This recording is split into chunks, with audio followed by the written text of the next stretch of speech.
Pure Channel avec Bernard Lavilliers. Je suis très content de vous recevoir, Bernard, pour parler de cet album Cause perdue et musique tropicale. Je voudrais commencer par une question qui m'a toujours vraiment, en écoutant vos chansons, je me suis toujours demandé comment vous écriviez. Est-ce que vous commenciez par le texte? Est-ce que vous aviez toujours une guitare en voyage? Est-ce que vous... Toujours une guitare, parce que à moins que ce soit moi qui ne fasse pas la mélodie, un truc où je prenne la mélodie d'un autre ou une chanson comme j'ai fait là, j'ai adapté des chansons, j'ai raconté l'histoire de la chanson. Toujours une guitare parce que j'aime bien les mots et les notes. Enfin, comment vous expliquer? Je gratte des harmonies comme ça en vous parlant, admettons. Je me dis, tiens, j'ai jamais fait cet accord là, c'est quoi? Parce que guitare pour moi, ça fait partie de ma vie.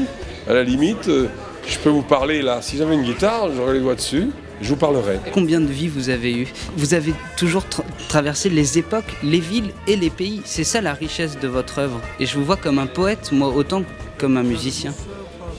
C'est à peu près équilibré entre la musique et la poésie. La poésie est un art abstrait.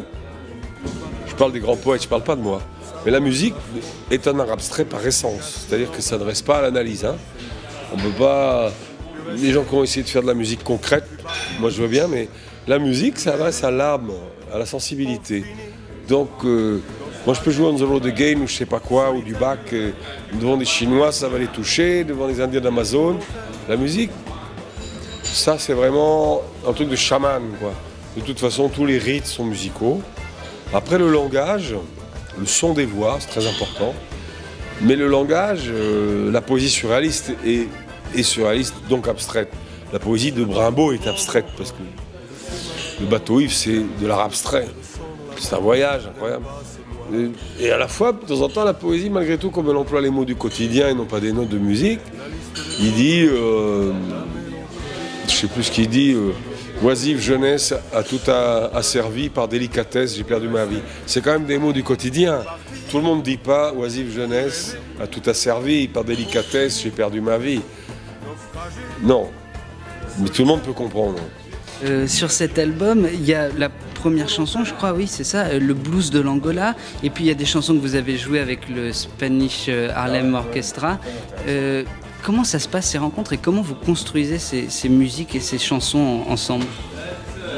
Alors, j'ai écrit 2 salsas, dont Cafard, au premier. Et finalement, la dernière chanson de l'album, c'est Cause perdue, musique tropicale. Enfin, Cause perdue. Et je me suis dit, il faut que je me trouve un groupe de salsa comme je connaissais dans les années 70-80, de la Fania All Star, mais il n'existe plus. Tout le monde est mort, et Barreto, Tito Puente, tout le monde. Et alors, sur le net, je trouve un groupe qui s'appelle Spanish Harlem Orchestra. Je ne crois pas, je me dis. Ils m'ont volé. Et je vais voir. Ils sont nés sur la 125e rue, donc à Spanish Harlem. Et j'écoute, je dis, nom de Dieu, c'est exactement funky, latino funky, c'est-à-dire portoricain new-yorkais comme j'aime moi, c'est-à-dire pas vraiment les cocotiers, plutôt les buildings et l'asphalte jungle. Et je contacte, rendez-vous est pris, il m'envoie des maquettes qui ressemblent à Charlie Oleg au niveau du son, il se fait pas chier, il va faire ça, je sais pas comment. Je dis, c'est pas possible ce son, je comprends rien. J'écoute quand même, je trouve ça pas mal, je me dis, bon, de toute façon... Donc j'arrive à New York le samedi soir, le dimanche à midi, on est au studio Vega, tout pourri, avec plein d'acariens. Les 10 mecs, ils sont là, plus les 2 choristes, et je répète. Ça va. Je dis là, non, là, il y a trop de cul. Et il faut enlever tout ça. Au début de Cafard, il m'avait fait une intro de cuivre. Non, trop longue. Alors je raccourcis cette intro de cuivre, et après, moi j'attaque voix et conga, vous avez vu? Pas d'harmonie. Il me dit, tu crois? Je dis, ouais. Après, basse. Donc, c'est voix conga, après, c'est basse, bongo, cloche. Après, c'est piano.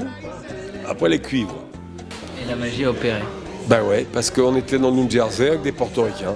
Mais je me demande, en écoutant cet album et aussi les autres, est-ce que le fait d'aimer, plus que tout la séduction, ne condamne pas à être un peu un voyageur solitaire? Et est-ce que c'est une quête finalement dans votre écriture et dans l'amour? Mais la solitude, c'est un besoin. C'est pas, je fais pas le ténébreux solitaire Non, moi j'ai besoin d'être seul, parce que ça me permet de m'ouvrir aux autres. Mon passé ne me suit pas, je dis pas, je m'appelle Bernard Lavilliers, je suis chanteur, je suis personne.